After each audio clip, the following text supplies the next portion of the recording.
God has commissioned Glory Knowledge Ministries with the mandate to raise disciples and equip saints for the kingdom. To raise giants who are filled with the spirit of faith, thereby living far above principalities and power. Get set for a world encounter with the Apostle of Faith, Reverend Dr. O.O. Olutade, the General Overseer of Glory Knowledge Ministries worldwide.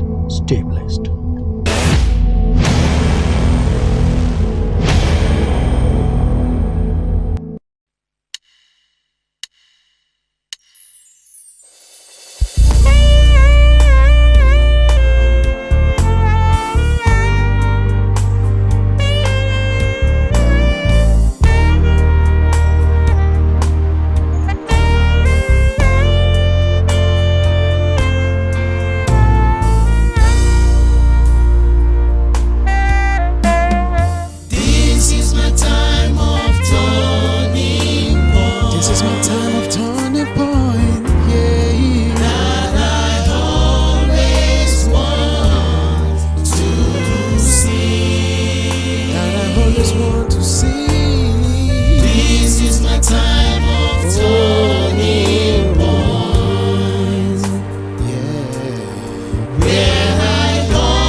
This is my time of turning point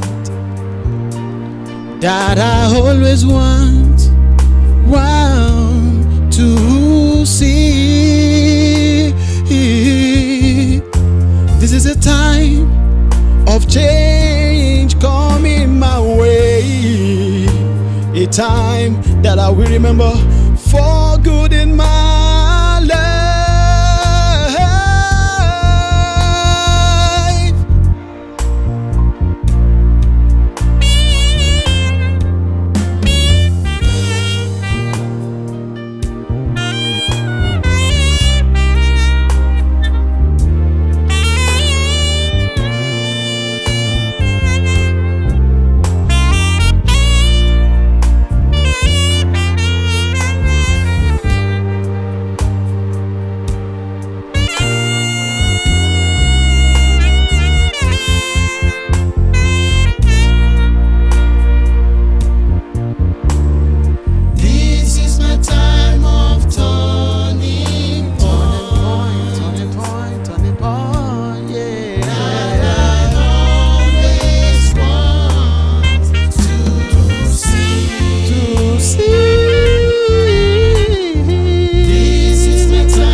Praise the name of the Lord.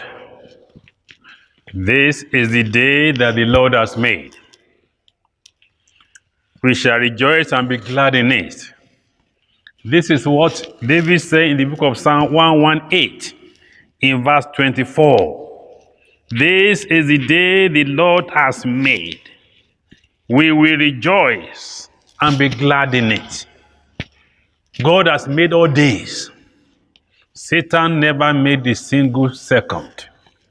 Your God, my God, the creator of the whole universe, the great I am that I am, he said he has made all days. And if he has made all days, we as children should rejoice in every day that the Lord has made. There should be no moment to cast our head down and be sorrowful and be shedding tears. Because the Lord knows the beginning, he knows the end, he knows what you are passing through. And he will make it good for you this very day. Though there may be storms, there may be wind, there may be rains, there may be flood. But even there, your God is in control of all things. My God is in control of all things. I want us to have a word of prayer to thank God that we are alive today in the day of the Lord. Even though pandemic, coronavirus is around us and the whole nations of the world, but today is still the day that the Lord has made. We have started a new month, the month of May, year 2020. It is the month that the Lord has made. This year is year 2020. It is the year that the Lord has made. Hallelujah. Have confidence in your God. That your God who has made this month, made this year, made this day, will see you through. He has done it in the time past. He is the same today, yesterday, and forevermore. He will still do it. He will still do it. Shall we just thank God and bless the name of the Lord? Dear Lord, we want to thank you today and to bless your name for who you are, for what you are, for what you have done, for what you have promised to do, because you do all things according to your purpose. We are alive today not because of our righteousness, but because of your love towards us. So we thank you. We bless your name. We praise you, O God. Many of us, we have traveled up and down, even within town. We have gone to work. Some have stayed at home. Lord, we want to thank you because you have kept us alive to this day.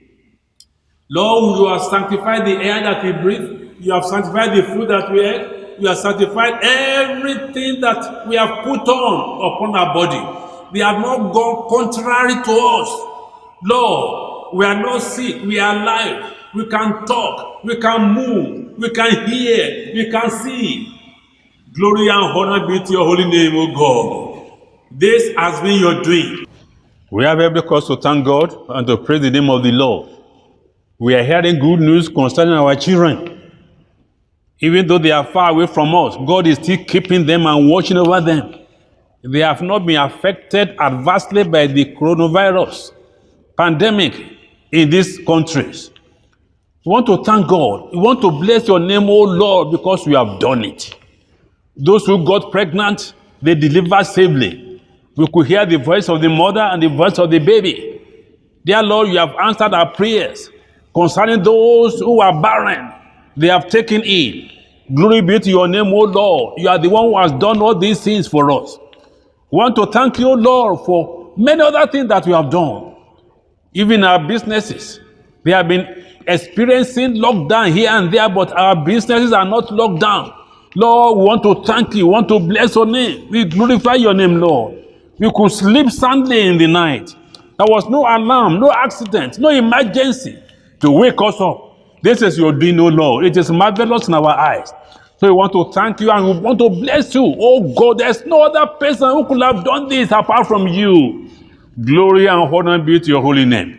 Thank you, Lord, for all those who are far and near, our loved ones. Many of them are in town, many of them are close to us, many of them are not close to us, but Lord, you have kept them safe and sound. We too, we can move, we can talk, we can have our being. Sickness has not thrown us down. Disease has not thrown us down. We are alive because of you, oh God. So we thank you. We praise your name and we bless you. And we know that you who have done all these things for us, you are still alive to do much more for us this month and in the months ahead.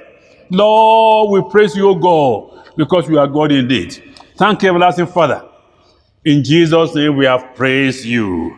Amen and amen. This month of May, God gave us a watchword that it is a month of our turning point. Turning point. What do we mean by this? It's that things have been going one way before, and the way has not been so pleasing. It has not been so productive.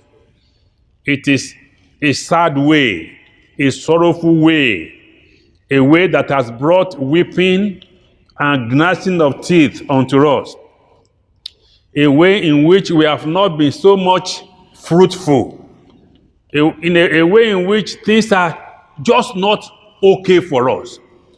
And we get to a point, whether we pray or we decide, and we turn to a good and better way, and continue in that better way that is fruitful, productive, joyful, well and sound, not only for us, for our families, for our church, for our work, for those around us.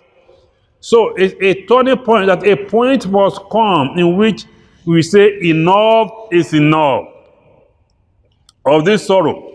Enough is enough of this sickness.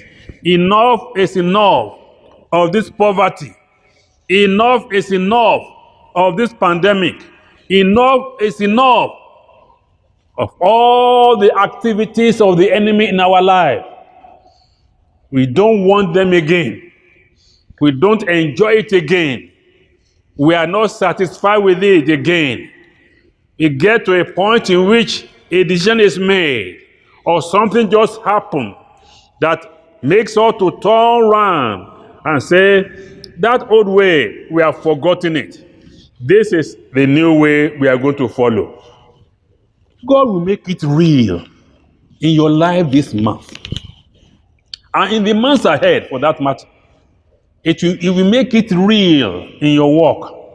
It will make it real over your children. It will make it real over your loved ones. It will make it real over this nation. It will make it real over the nations of the world. We have to get to a turning point in which we say, no way, that direction again. We must turn a new leaf, a new chapter, a new order, a better order for that matter. This month of May, you will arrive at a turning point in which things will start to work in your life for good, in the name of Jesus. You are going to arrive at a point in which everything that is wobbling, the crooked places shall be made straight. Hallelujah. You will come to a point in your life that you know that God is going to do something unique, better than what he has ever done in your life before. Turning point. This message can be preached for the whole year. But we are going to see some examples in the Word of God concerning this turning point. And I want you to apply it to yourself in whatever way that the enemy has been working hitherto. We are getting to a point this month of May, even in this nation and the nations of the world, when there shall be a turning point in the event of this pandemic COVID-19. We have seen that new cases have been increasing every day in this country. But the Lord is saying that I've heard the prayers of the saints of God. Things will plateau and we start to be coming down in this month of May, in the name of Jesus. It will not continue to rise again. There must be a turning point in this epidemic.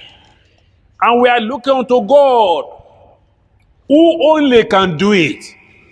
That the spread of this COVID-19 will come to a plateau and we start to come down. There's a turning point that God has determined. This pandemic will not kill everybody as long as we are obedient to the rule that have been given unto us, and that we look unto God who can do it. Turning point. We are going to look at a very important parable that Jesus Christ gave in the Bible that we all know very well. In the book of Luke chapter 15, from verse 11 onward. This parable is in 3 stages. He first gave a parable of the lost sheep, the parable of the lost coin, and then the parable of the lost son. And the lost son is what many of us know, and we have been taught so many times that it was a prodigal son. A son that squandered the father's wealth. A son that was very heady, very stubborn. We know this story so well. We are told in that book of Luke chapter 15, from verse 11 onward, that there was a man who had 2 children. The elder one, the younger one. And we are told here that, verse 12, and the younger of them said to his father, Father, give me the portion of goods that falls to me. So he divided to them his livelihood. This family must be very rich. Rich in cattle, other farm products, and some other things.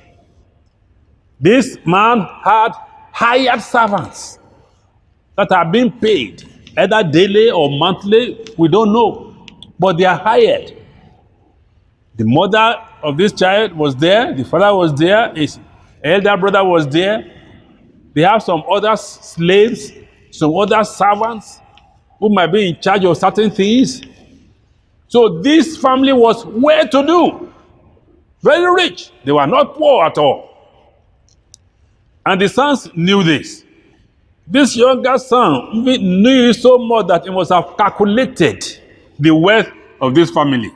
He must have sat down to compound what was coming in, what was going out. He must have compounded as well certain things that the father had. And the father might not even know that this young boy was compounding these things. Obviously, we don't divide any property unless the father or the mother passes away. That is when the properties belong to the children. But this young John said, why should I just wait until that time? He was not patient. Not patient. That was one of the reasons why he became prodigal. Many of us are not patient with the things of God. We cannot wait for the promise of the Lord. Whereas the Lord tells us that the promise of the Lord, even though they tarry, they will surely come. Wait for it. We are not patient. Many of us want to read to the top, even at the age of 12, at the age of 15. Somebody say, want to become a millionaire at the age of 18. And I said, why don't you just wait? Said the world is not waiting. Everything is on the move. At the age of 18, you want to become a millionaire. I was just wondering what he was going to do, apart from getting the parents' properties and using it anyhow and behaving anyhow. So this son was not patient whatsoever. He knew that the parents were very rich. The other elder brother was patient. He didn't do anything in that way. We are not even told whether he said the thing when the father was even distributing these particular properties. Even the one that is supposed to go to him, maybe he didn't say anything about it. But this son got everything the father divided. I was wondering, why was it that the father didn't say, it's not yet time? Why didn't he just tell him that you should be patient? This is not the time, that's not how we do it. Normally, in this particular part of the world, it had to be later on. But the father didn't do it. He let everything for him to decide. So, this son behaved like a very selfish person. Apart from the fact that he was not patient, he was selfish. He had a self-will, contrary to the will of God. He was not ready to suffer anything because he knew that the parents had certain things to themselves. In the book of John chapter 5, verse 20, and also John chapter 8, in verse 38, it tells us that whatever we have, it is God who has allowed us to have them. It has been given unto us free will and freely. Free will and freely by our God. Even in chapter 15 of that John, verse 5, it says, without me, you can do nothing. The Yoruba said that, ní yíyára yín kúrò ní ọ̀dọ̀ mi, ẹ̀yin kò lè ṣe ohun kan. Don't separate yourself from God. Don't separate yourself from your family. Don't separate yourself from your church. Don't separate yourself from a place where you are getting fed, either materially, physically, and spiritually. So this child separated himself from his parents. Because we are told in verse 13 of Luke chapter 15, and not many days after, the younger son gathered all together, journeying to a far country. He journeyed to a far country. It's a real separation from God, a real separation from the Father, a real separation from the place of authority, the place of power, the place of peace, the place of joy. This son separated himself. No wonder he started to lead himself. Whereas in the book of Psalm 23 from verse 1, that whole chapter said, the Lord is my shepherd, I shall not lack. This boy became his own shepherd. He became his own leader. He was leading himself and directing himself. And when he went to a far country where people don't know him, that's why what many people, young people do these days. When they separate from their homes, they go to a place where they are not known, so that they could do anything whatsoever. Nobody will say, I knew you somewhere. I knew you somewhere. Total separation. I knew a couple that got separated from each other. And the man went to a far town at the corner, somewhere, periphery of the nation, and started a new life, saying that nobody can trace me to this place. But later on, they found him out. They found him out. So this son separated himself from God. Let me tell you this. When you separate yourself from God, you continue to go down, down, down, and down. And God will help you that you will not totally be destroyed at the end of the day. That you will get to a turning point one day when you say, well, enough of this. Because this is what happened to this prodigal son. Many of us, we look at the incident that happened, and you think that there's nothing prodigal in our life. You are a prodigal son or daughter when you disobey what the pastor is telling you. You are a prodigal son or daughter when you don't follow the words in this Bible again. You are prodigal. You are disobedient. You are a prodigal son or daughter when you start to doubt the word of the Lord. Can it be? I don't know. You are becoming prodigal because you don't even know what is written in this word of God. You are not sure what your pastors, your leaders in the church, what they have told you. You are not sure. You are a prodigal son. You are a prodigal daughter. You are also prodigal when you don't pay your tithes and offering very well. Every month. You say, oh Lord, forgive me. I will do it next month. You are a prodigal. You are a squanderer. When they don't attend prayer meetings, all night prayers, you say, God will not be annoyed with me with this. I will do the one of next month.